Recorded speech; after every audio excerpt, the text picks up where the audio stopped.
하나님 말씀 보겠습니다. 오늘 말씀은 마가복음 2장 1절부터 12절까지 말씀입니다. 마가복음 2장 1절부터 12절까지 말씀입니다. 저 같은 성경이면 신약성경 55면이 되겠습니다. 여러분 영국의 유명한 작가이면서 그 역설의 대가로 알려진 체스터 던이라는 사람이 있습니다. 근데 그 사람은 이 1세기 동안 런던에서만 살았어요. 근데 한번 이 사람이 이제 모처럼 이제 여행을 떠나게 됩니다.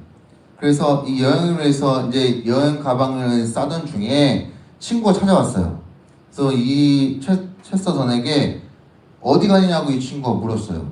그랬더니 이 사람이 대답하기를 런던에 가려고 그럽니다 라고 했습니다.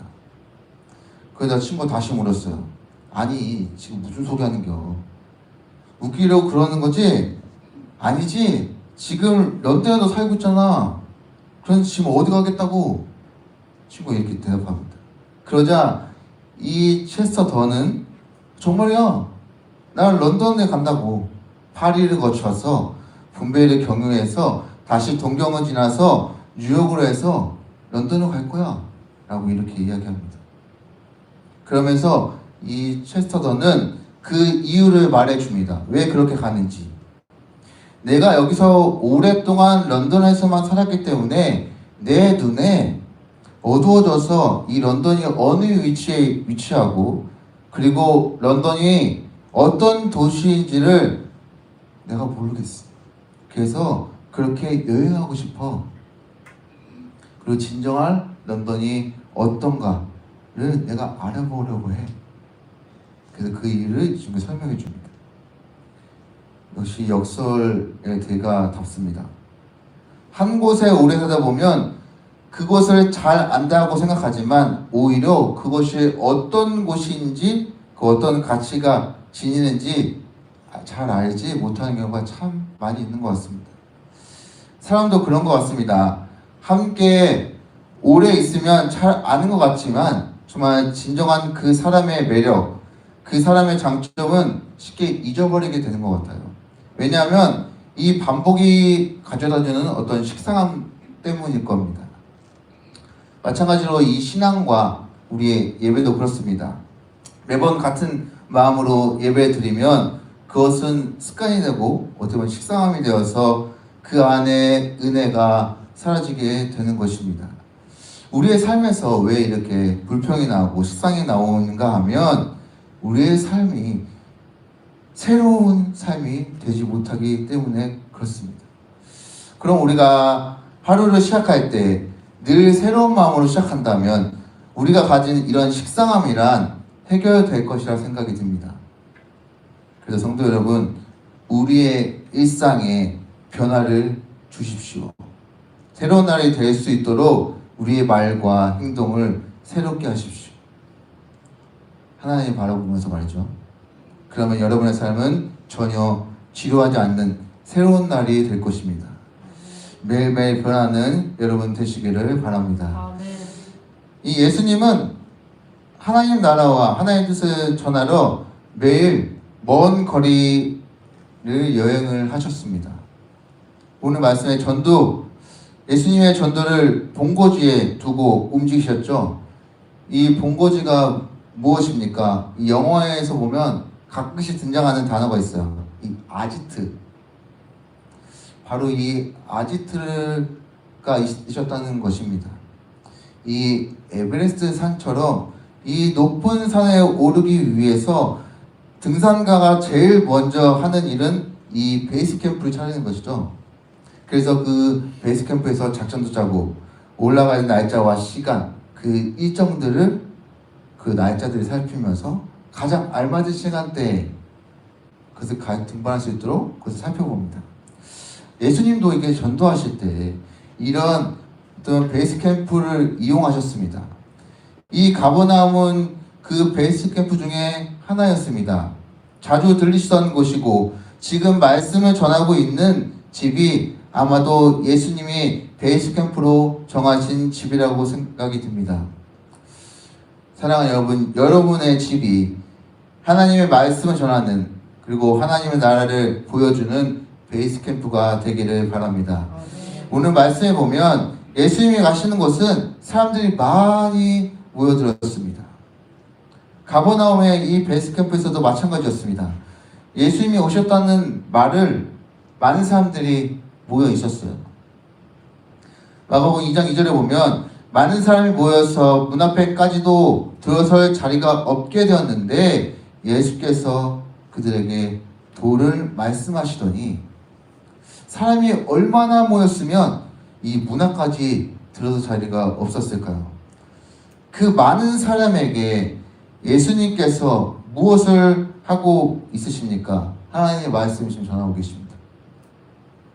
예수님이 이 하나님의 말씀에 대해서 많은 사람들에게 지금 가르쳐주고 있습니다. 바로 그때 오늘 사건이 하나가 벌어집니다. 3절입니다. 사람들이 한 중풍병자를 네 사람에게 메어가지고 예수님께로 올세. 사람들이 많이 모여들었는데 늦게 도착한 무리가 있었어요. 그 무리는 누굽니까? 이 중풍병자를 데리고 온 무리였어요. 네 사람이 그 중풍병자를 메고 온 것이죠. 근데 말씀을 잘 보시면 이 사람들이 네 사람에게 중풍병자를 지게 했다고 했습니다. 그러니까 생각해보면 네 사람이 중풍병자를 데리고 온 것이 아니라 많은 사람들이 이 중풍병자를 데리고 온 것입니다. 그리고 아마도 많은 사람 중에 힘센 사람이 이 침상을 들었을 것입니다. 왜냐하면 이 메어오는 사람이 일반 사람이 아니라 중풍병자이기 때문이죠. 이 병자이기 때문에 아마도 몸이 좀 좋지 않아서 몸을 가누기가 어렵고 그 다음에 어떻게 보면 몸이 이렇게 축 늘어져서 일반 사람들보다 어떻게 보면 무게가 더 나갔을 것이라 생각이 듭니다. 그렇기 때문에 이 일반 사람으로는 안 됐을 것이에요. 그래서 이 힘이 센 사람이 아마 이 침상을 들었지 않을까 생각해 보게 됩니다. 아무튼 이 성경은 이 사람들이 가족이나 친인척이라고 말하지 않습니다. 다만 이 사람들이라고 말합니다. 이 사람들이라면 우리가 알 수 있는 마을 사람들, 보통 이웃 사람들입니다. 그렇다고 본다면 많은 사람들이 이 사람을 낫게 하고 온 자, 메어온 자인 것이죠. 즉 많은 사람들의 이 마음이 이 사람이 정말 나았으면 하는 마음을 가졌다는 것이죠. 그것도 꼭 나았으면 하는 마음을 가지고 있는 것입니다. 그렇다면 정말 이 사람이 궁금해집니다. 누군가 이 침상에 누워있는 중풍병자, 이 사람이 어떤 사람일까? 라고 생각해보게 됩니다. 어떤 사람이기에 이렇게 많은 사람들이 이 사람의 병을 낫게 하려고 이 침상에 누워 있는 사람을 메고 예수님께로 오게 된 것일까? 우리가 이 사람의 직업, 나이, 성별 그런 것들은 알 수 없지만 우리가 알 수 있는 것은 많은 사람들이 이 사람의 병을 낫기를 원하고 있다는 것을 알 수 있습니다. 즉 많은 사람들에게 많은 사랑을 받고 있다는 사람이라는 것을 우리 말씀 통해서 분명히 알 수 있습니다. 여러분, 내가 살아가면서 내 인생을 어떻게 살아가는지를 알고 싶을 때가 우리 성도님들 있지 않으십니까? 그래서 거기서 알 수 있는 방법은 어려움을 만나면 내 인생을 어떻게 살아가는지를 금방 알 수 있습니다. 왜냐하면 이 많은 사람들에게 도움을 받고 사랑을 받는 사람이 분명 인생을 바르고 덕을 끼치며 살기 때문입니다. 그런데 반대로 이 어려움을 맞이할 때도 어떤 아무런 도움이나 사랑을 받는 것이 희미해지고 받지 못한다면 그 도움이나 사랑을 주지 못하는 사람을 다문하지 않는 것이 중요합니다. 그 전에 먼저 내 삶을 내 삶을 먼저 돌아보는 기회로 가운데 삼으시기 바랍니다. 아멘. 그렇게 많은 사랑을 받은 이 중풍병자가 예수님께로 나왔을 때 예상치 못했던 복병과 장애물을 만나게 됩니다. 우리 4절 말씀입니다. 무리들 때문에 예수께 데려갈 수 없으므로 그 계신 곳에 지붕을 뜯어 구멍을 내고 중풍병자가 누운 상을 내리니 예상치 못한 복병과 장애물이 무엇인가요? 4절 앞부분에 보면 무리들 때문에 예수께 데려갈 수 없습니다. 이 말은 무슨 의미입니까? 사람들이 분명 말을 했을 것입니다. 비켜주세요, 비켜주세요. 제발 비켜주세요 라고. 그런데 무리들 때문에 갈 수 없다는 것은 사람들이 전혀 신경 쓰지 않았다는 것입니다. 관심을 갖지 않았다는 거예요. 여러분, 예수님을 만나러 가는 사람들에게 이 장애물 같은 것 되는 사람들의 특징입니다. 다른 사람 신경 쓰지 않고 다른 사람에 대해서 관심을 갖지 않습니다. 여러분 보십시오. 이 아이러니하게도 중풍병자를 예수님께로 인도하고자 하는 이 사람이 있는가 하면 반면에 그 사람들을 가로막는 장애물 같은 사람도 있습니다. 오늘 말씀을 보면 그렇게 보입니다. 그렇습니다. 예수의 만남에 있어서 우리는 예상치 못한 이 장애물을 만나기도 합니다. 예수님을 믿기로 했는데 어떤 우리 삶에서 건강이나 여러 가지 물질이나 가족 간의 문제가 발생해서 이 건강으로 인해서 물질과 가족으로 인하여서 이 장애물을 만나게 됩니다. 그러나 여러분, 이 장애물 때문에 우리가 그 예수를 믿고 따라가는 주저앉거나 포기하지 말고 이 중풍병자를 메고 오는 사람들이 어떻게 해서든 예수님께로 인도하는 것처럼 성도님들도 예수님을 믿음으로 한 영혼이라도 주님께로 이끌 수 있는 여러분 되시기를 바랍니다. 이어서 4절 뒷부분 보겠습니다. 그렇게 장애물에 막힌 사람들이 이제 그 이후에 어떻게 행동합니까? 그 계신 곳에 지붕을 뜯어 구멍을 내고 중풍병자가 누운 상을 달아내리니, 사람들 앞에 장애물이 막히자 그들은 이제 거기서 주저앉거나 포기하지 않았습니다. 그들이 생각한 것은 매우 기발한 아이디어였어요. 정말 대단한 사람들입니다. 어떻게 저런 아이디어가 나왔을까요? 요즘 건물로 비유하자면 엘리베이터 아닐까 저는 생각해 봅니다. 정말로 중병자를 향한 어떤 이 사람을 낫고자 하는, 예수님께 데려가서 이 사람을 어떻게든 낫고자 하는 사랑의 힘이 대단한 것 같습니다. 그리고 그들에 대한 믿음의 열정이 대단한 것 같습니다. 그러니까 사람들에게 예수님께로 이 중풍병자를 데리고 가야겠다는 그런 마음으로 작심하고 이 지붕을 뜯어서 생각하게 된 것입니다. 그럼 이들의 행동에 예수님께서 말씀하시죠. 5절에 보면 예수님께서 그들의 믿음을 보시고 중풍병자에게 이르시되 작은 자야 내 죄사함을 받았느니라 하시니. 아멘. 예수님은 뭘 보셨습니까? 그들의 믿음을 보셨습니다. 그렇습니다. 지붕을 뚫는 행위는 어떻게 보면 그 앞에 많은 사람이 갇혀 있는데 이것을 어떻게 해서 어떻게 보면 새치게 하는 그런 행동이 아니었어요. 어떤 장애물이 있어도 포기하지 않고 내가 예수님께로 이 사람을 데리고 가겠다는, 이 사람을 낫게 하겠다는 그런 믿음의 행동이었습니다. 사랑하는 여러분, 예수님의 우리를 통해서 보시기를 원하신 것이 바로 이런 포기하지 않는 믿음입니다. 우리에게 장애물이 왔을 때, 그리고 나타났을 때 돌아가고 물러서는 것이 아니라 포기하지 않고 그렇게 믿음을 통해서 예수님께 나아가고자 하는 것을 이루어내는 믿음입니다. 이것을 주님이 우리에게 보기를 원하십니다. 그러나 여러분, 우리의 삶에서도 이런 지붕을 뚫는 믿음, 포기하지 않는 믿음이 믿음의 삶을 성도님이 사시기를 바랍니다. 마지막으로 우리가 살펴봐야 할 것이 있습니다. 그것은 무엇이냐면 예수님께서 그들의 믿음을 보시고 하시던 말씀을 유심히 볼 필요가 있습니다.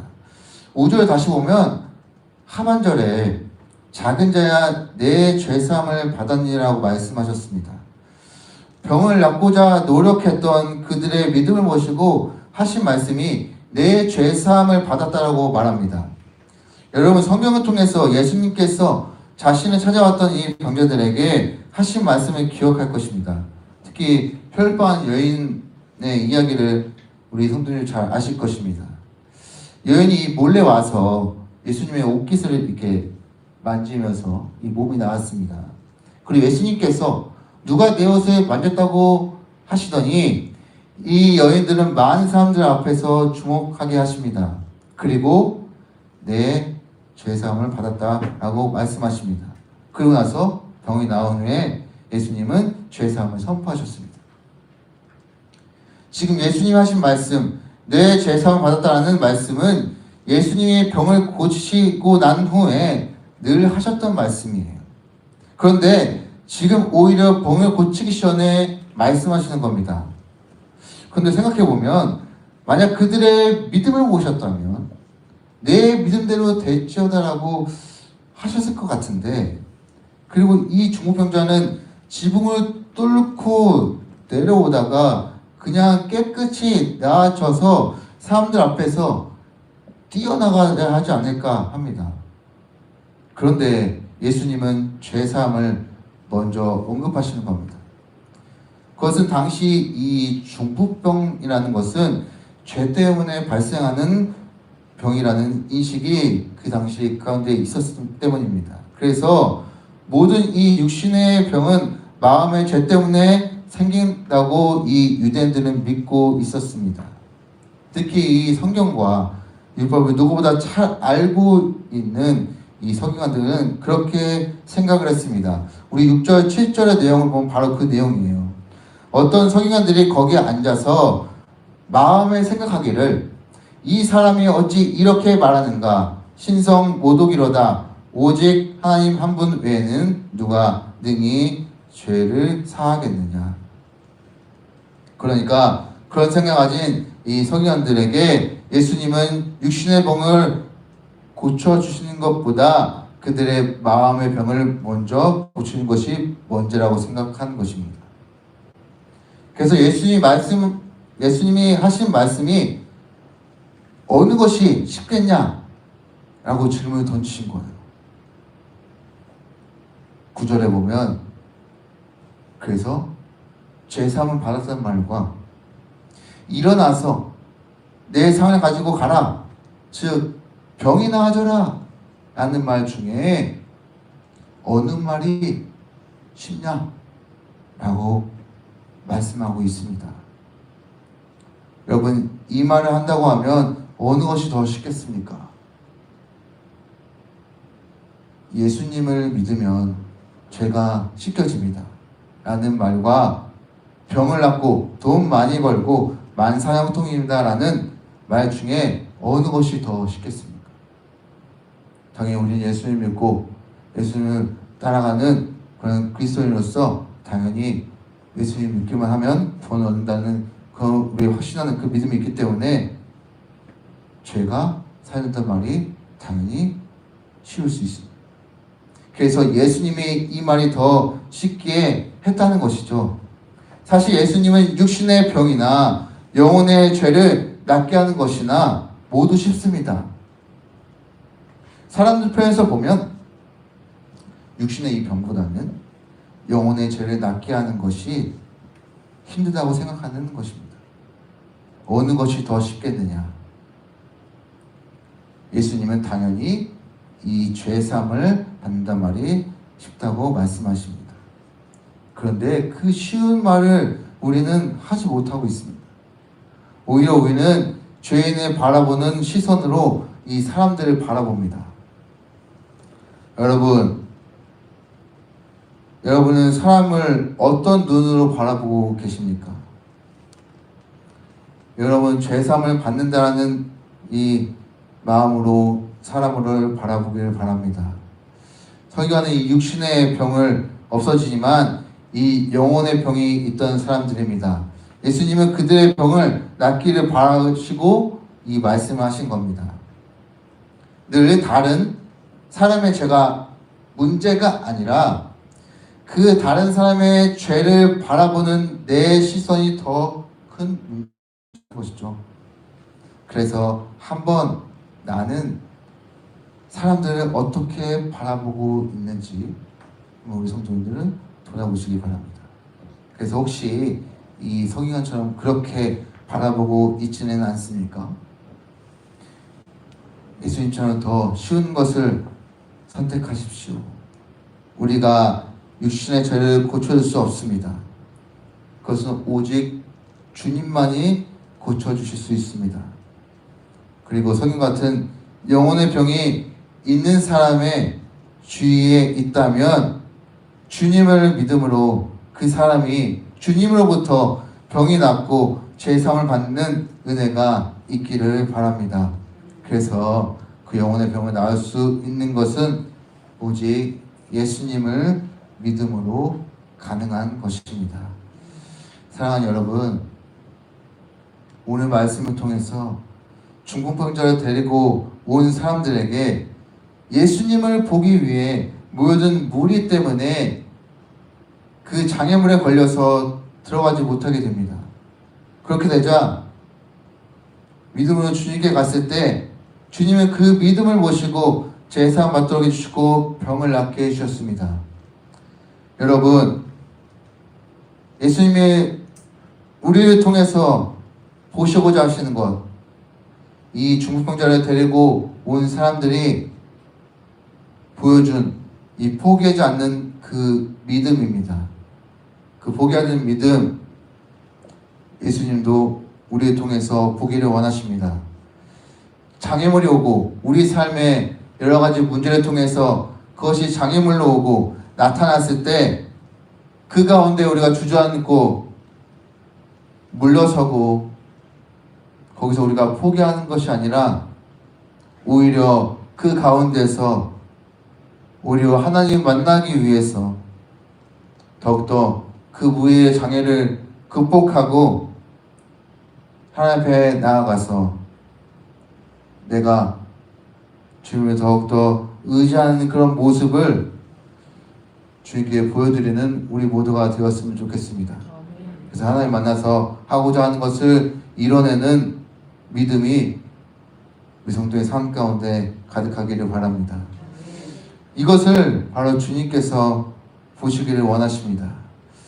그러나 여러분, 우리 성도의 삶에서 이 중풍병자들이 보여준 것처럼 지붕을 뚫는 믿음, 결국 즉 포기하지 않는 믿음이 우리 성도의 삶 가운데 가득하시기를 바랍니다.